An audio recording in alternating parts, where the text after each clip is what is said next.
নমস্কার সবাইকে বন্ধুরা, আজকে 29 মে 2024 ইংরেজি ত্রিপুরা দর্পণ পত্রিকায় উঠে আসা কয়েকটি বিশেষ গুরুত্বপূর্ণ হেডলাইন হলো: রেমালের তাণ্ডবে বিচ্ছিন্ন সড়ক রেল, দুর্ভোগে হাজার হাজার রেল যাত্রী, সোনারপুরে আটকে বহু গাড়ি, বৃষ্টির সর্বকালীন রেকর্ড জলমগ্ন বিস্তীর্ণ এলাকা, ত্রাণ শিবিরে বহু পরিবার, প্রবল বৃষ্টিতে মিজোরামে 10 নিহত, 23 আহত, বহু 25 লক্ষ টাকার জরিমানা থেকে চিকিৎসককে অব্যাহতি, নিগমের ব্যর্থতায় গোটা রাজ্য জুড়ে বিদ্যুৎ বিপর্যয়, দুর্ভোগ গ্রাহকদের, এখনও অন্ধকারে দক্ষিণ জেলার বিস্তীর্ণ অঞ্চল।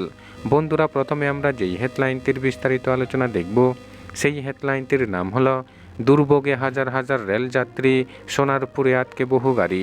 এখানে বলা হচ্ছে, রেমালের প্রভাবে টানা দুদিনের বৃষ্টিতে ফের সড়ক ও রেলপথে বিচ্ছিন্ন হয়ে পড়েছে রাজ্য।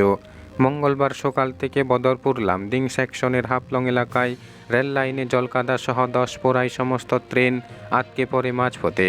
ফলে যাত্রী দুর্ভোগ দেখা দিয়েছে চরমে। একইভাবে আসাম আগরতলা জাতীয় সড়কে আসামের পাহাড় লাইনের সোনারপুরে ফের 10 পড়েছে। ফলে সোমবার গভীর রাত থেকে সোনারপুরের দুই প্রান্তে অসংখ্য যানবাহন দাঁড়িয়ে পড়েছে। রেমালের প্রভাবে গত 2 দিন ধরে পাহাড়ে প্রচণ্ড বৃষ্টিতে এই বিপর্যয় দেখা দিয়েছে। বদরপুর লামডিং সেকশনের হাফলং রেল লাইনে জল কাদা জমে যাওয়ার ফলে ব্যাহত রাজ্যের স্বাভাবিক রেল চলাচল।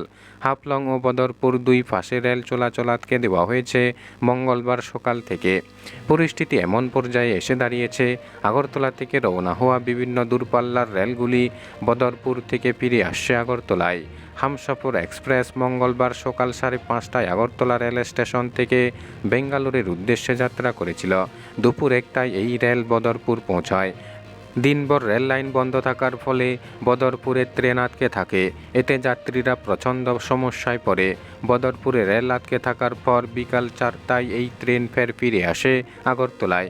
আগরতলা রেল স্টেশন সূত্রের খবর, সোমবার রাত 1টার পর থেকে যেসব দূরপাল্লার ট্রেন বহির্রাজ্যের উদ্দেশ্যে রওনা হয়েছিল, সেগুলির অধিকাংশই হাফলং পাহাড় লাইন অতিক্রম করতে পারেনি।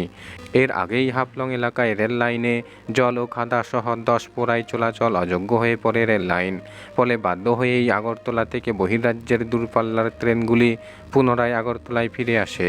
এর মধ্যে কাঞ্চনজঙ্ঘা এক্সপ্রেস রয়েছে বলেও খবর। যাত্রীবাহী রেলের পাশাপাশি বেশ কয়েকটি পণ্যবাহী রেলও মাঝপথে আটকে গেছে। 2 দিনের বৃষ্টিতে আসামের পাহাড় লাইনের আসাম আগরতলা জাতীয় সড়কের সোনারপুরে বিশাল জায়গা নিয়ে 10 পড়ে জাতীয় সড়কের উপর।